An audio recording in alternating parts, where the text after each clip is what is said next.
Faced with a hostile nuclear-armed neighbor, South Korea's military has announced the creation of a decapitation unit.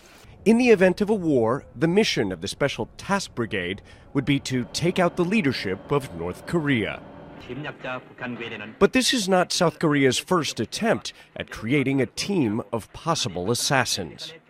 In 1968, after a bloody North Korean incursion, South Korea created a top-secret hit squad called Unit 684.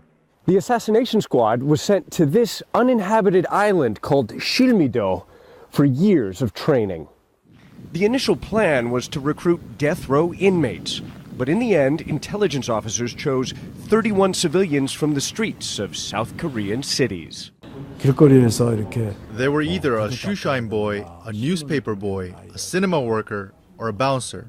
They would approach the ones who looked like they might have played some sports and had a strong physique.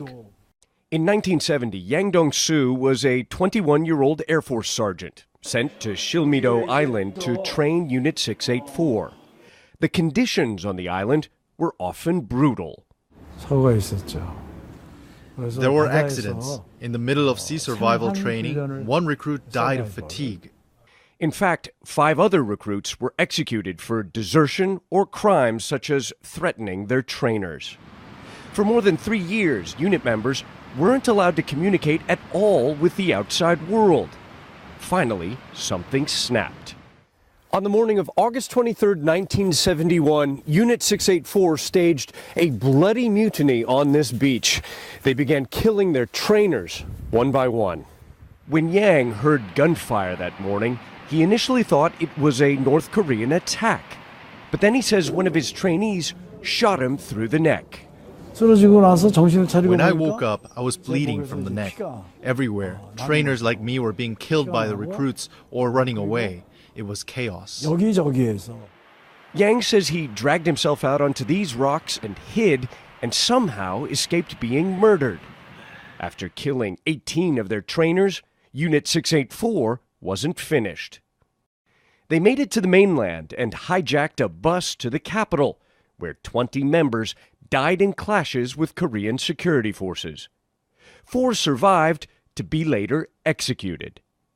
For decades, the brutal story of Shilmido Island was covered up, until the Korean blockbuster movie Shilmido hit screens in 2003. Though it led to a public government investigation, this former Unit 684 trainer claims much of the film is fiction. The mutineers were victims who were sacrificed, he tells me, and so were the trainers. To this day, the survivor often preaches about how God saved him on that terrible day, when the assassins turned on their commanders. Ivan Watson, CNN, Shilmido, South Korea.